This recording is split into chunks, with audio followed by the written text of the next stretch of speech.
Coach Renz, you've deconstructed from Christianity. So what is it that you believe now? Is a question that I receive quite often.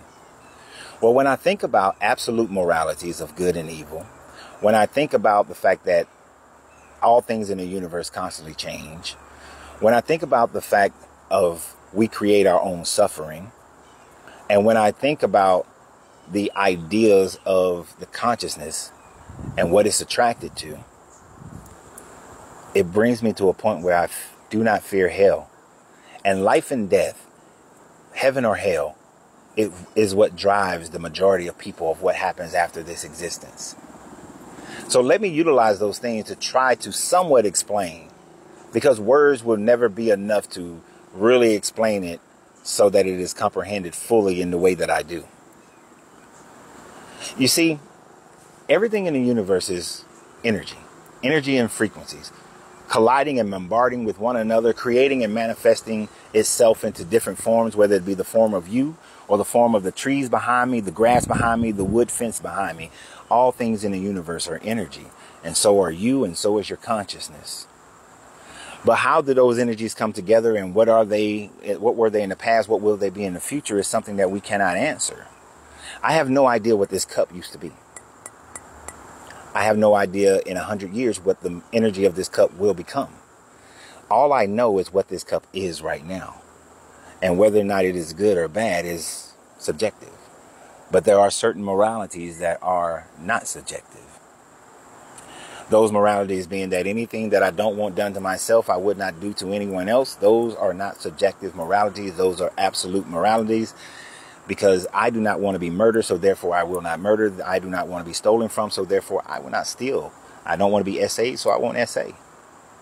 Those are moralities that I program my consciousness to have at all times. And in programming my consciousness to do so, then my consciousness will be attracted to those things, those energetic planes that are fitting with my consciousness.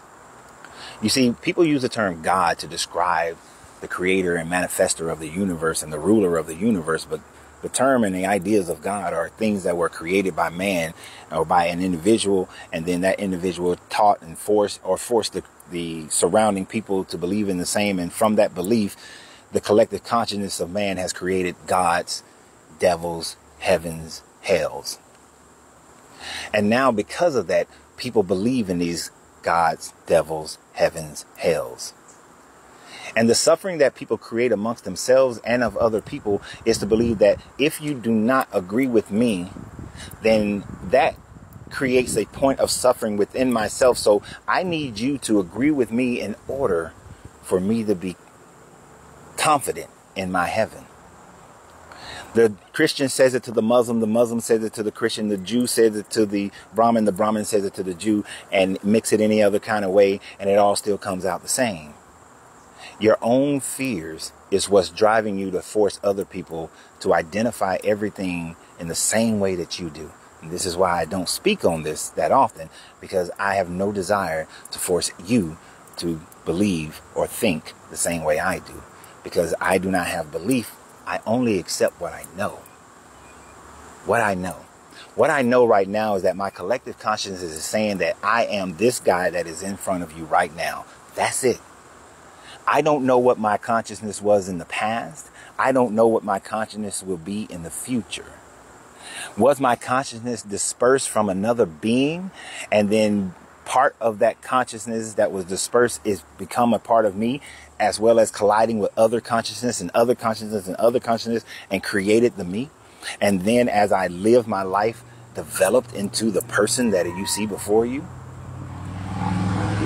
If my consciousness was cohesive and it moved from one life to the other life, then some mechanism within that movement created a state where I forgot the overwhelming majority, if not all, of that life. And although a person may remember one life or a part of one life, they only remember a small part, which is not enough to identify as that person, because you need the complete life to identify as that person. But that would be only one person in that consciousness if it stays cohesive and becomes the you that you are right now. And if you come back as another person, will you know and be able to identify as you right now? Unlikely, based on what we know right now. But if my consciousness does remain cohesive and has the option to come back, I know it will forget everything that I am now and have to start this journey all over again. But if my consciousness remain cohesive, but I program my consciousness to only be attracted to what I have seen and deemed as good, as divinity, because good is divinity, bad is evil. But if I've trained it to only focus on good by acting and living a life that is good, then that next emanation of who I become will be attracted to what is a good plane of existence.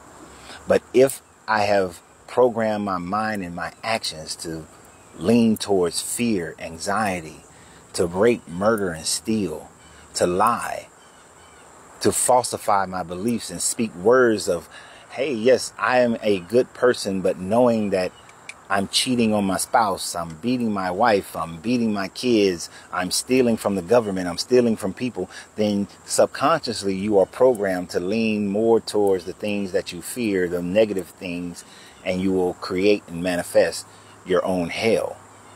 Whether it is a hell in a different dimension, a different understanding of life, or it is a hell of returning into a life that is already beset of hell. At the end of the discussion, we have no idea. In the same way that a person would say, if we went back in time and someone murdered we went back to 1920 and a man murdered another man, that is evil. But let's say that man who murdered another man, the man that he murdered happened to be Adolf Hitler. Then we will say, because of our knowledge of today, we will say that that was good. Because look at all the damage that this person created in their life.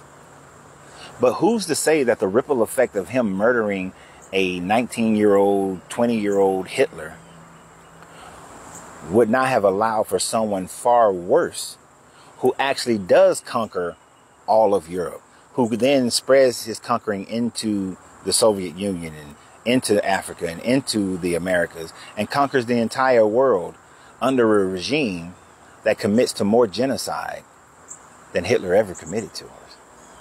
We don't know. So, is Hitler good? We don't know. Is he bad? From our perspective, we say yes. And that is only because we have our knowledge of history right now. A better way of explaining that would be the old Buddhist story that says that a man had a horse. The horse ran away. The people said, oh, that's too bad. He said, we'll see. The horse then returns a few days later with a whole herd of wild horses. Oh, it is great that your horse ran away. Now you have a herd of horses. We'll see, says the man. His son goes out and tries to domesticate the wild horses. He breaks his leg. Oh, that's terrible. These wild horses came in and now your son's leg is broken. Such a bad thing. We'll see. A few days later, the army comes by and conscripts all the young men in the village except for his son because his leg is broken. And the people say, oh, it's wonderful that your son broke his leg. The old man says, we'll see. You see, the only thing that we know of is the right now. That's it. We don't know the future. We don't know the past, truly. We don't know what will happen in the future to our consciousness. We don't know what will happen to what we call our soul. What we do know is that it will change. That's it. It will change. And we do know that like energies are attracted to other like energies. So in this peace that I have of not creating suffering in my life, the peace that I have is that I have trained my mind through my focus, through my energy, through my meditation, through my critical thinking, to be good, to be divine. And therefore, if my consciousness maintains its cohesion, my consciousness will only be attracted to what is better than here. Not that it will be all good, because there is no such thing as all good. There is always, you have a war in heaven. That in itself should be enough to prove you that nothing is all good. So what do you think? And always remember, you have to free yourself to be yourself, because your greatness is non-negotiable.